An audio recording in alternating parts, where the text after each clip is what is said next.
Je m'appelle Georges-Henri Ducreux, j'habite Miscon, un petit village dans le Haut-Diois avec une cinquantaine d'habitants. J'ai trois activités, on peut dire. Une qui permet de vivre, qui est la géologie. Donc, avec ma femme, nous avons un bureau d'études géologiques et nous faisons des études de sol un peu partout dans le sud-est. Bon, là on est à Chabeuil, on en a fait à Chabeuil pour un bâtiment type HLM. J'ai une deuxième activité qui est musicien, parce que je suis pianiste et je donne des concerts aussi. J'ai joué au château de Suse-la-Rousse. On devait jouer au Prieuré de Mantes en septembre. Évidemment, ça a été annulé, mais on a quand même réussi à jouer dans une petite fenêtre possible à Pointe-Laval, avec une cantatrice américaine naturalisée française, Amy Blake, qui est une très grande cantatrice. Et puis j'ai aussi une activité d'écriture. Donc j'ai écrit beaucoup de nouvelles pour des journaux, et puis j'en ai fait un recueil, et puis des romans, et dont le dernier est Le Grand Vison Blanc. Voilà.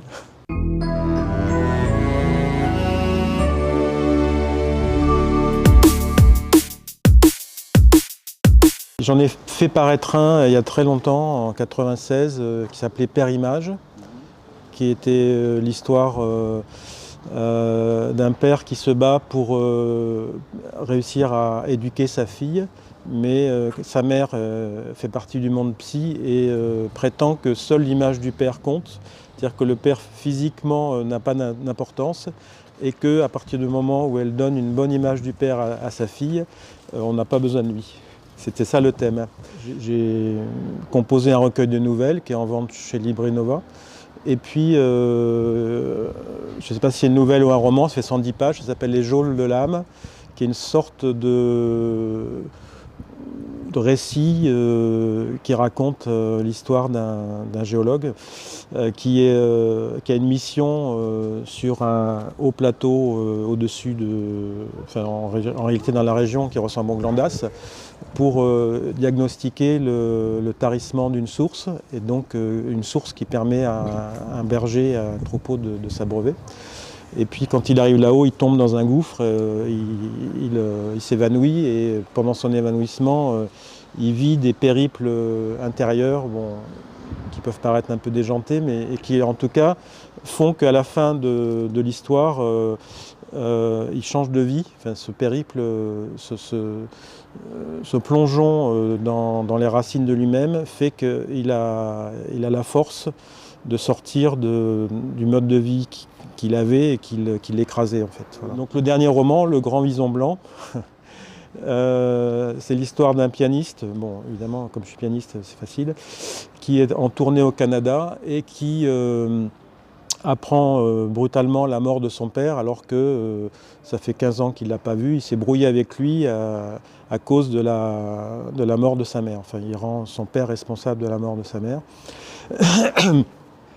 Donc il hésite, il retourne dans un village au-dessus de Nice, un village un peu perdu, et il va à l'enterrement et puis chez le notaire, et il découvre que son père le rend héritier du domaine qu'il avait dans ce village, contre toute attente, alors qu'il a un frère qui travaille avec lui dans la même société et qui normalement aurait dû hériter du domaine. Il avait des contacts encore avec son père ? Et qui était en relation constante avec son père, puisqu'il était associé, quoi.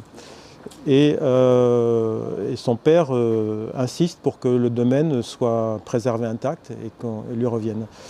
Donc ça interrompt sa carrière de concertiste, et puis en fait il apprend qu'il y a un projet d'élevage de visons industriels juste à côté de chez lui, dans la ferme voisine.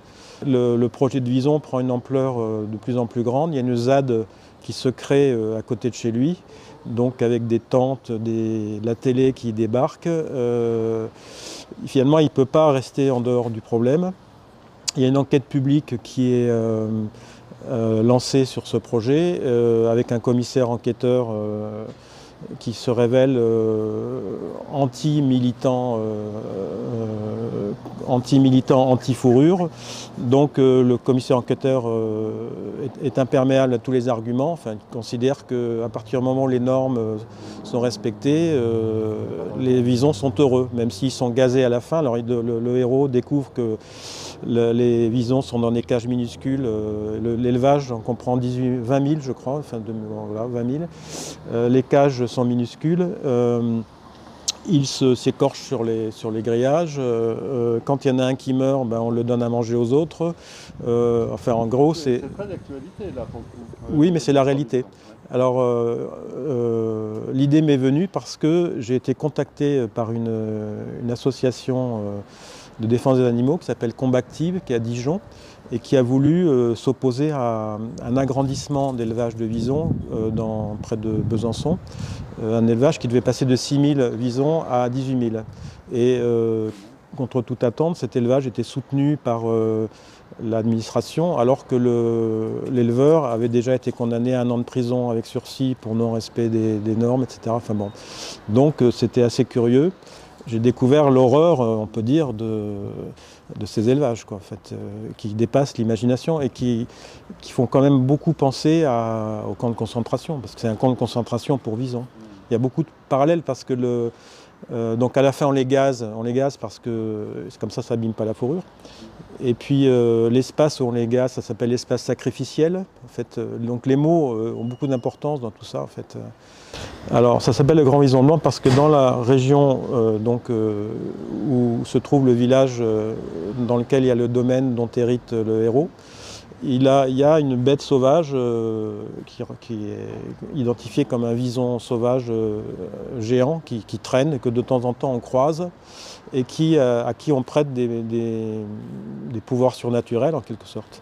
Et dans le village, il y a une communauté qui s'est installée, qui veut vivre comme les Amérindiens d'autrefois, et qui vénère donc les esprits de la nature, etc., et qui évidemment vénère le Grand Vison Blanc. Et dans leur théorie, si on croise le Grand Vison Blanc, c'est que le Grand Vison Blanc va intervenir dans notre existence. Voilà. Et donc ils font une cérémonie pour essayer d'arrêter l'élevage de visons et en espérant que le Grand Vison Blanc va intervenir. Bon. Merci. Merci beaucoup. Je dirais que ma vocation, c'était d'être pianiste en fait. Donc j'ai commencé le piano à 10 ans. Dans ma famille, c'était les filles qui faisaient du piano. Elles ont commencé à 5 ans, puis vers 10 ans, je me suis dit, mais au fait, pourquoi pas moi? Enfin, oui, c'est de l'anti-féminisme. Et j'ai demandé à mes parents de prendre des cours de piano, et du coup, j'ai commencé comme ça, avec un professeur qui était aussi organiste, et donc j'ai aussi étudié l'orgue. Et puis, mes parents n'ont pas voulu me payer les études au conservatoire quand j'avais 17 ans. Après mon bac, je voulais être pianiste. Et en gros, ils ont dit que je n'étais pas assez doué. Et j'ai fait les classes préparatoires au lycée Henri IV. Et ensuite, je suis rentré à l'Institut agronomique à Paris.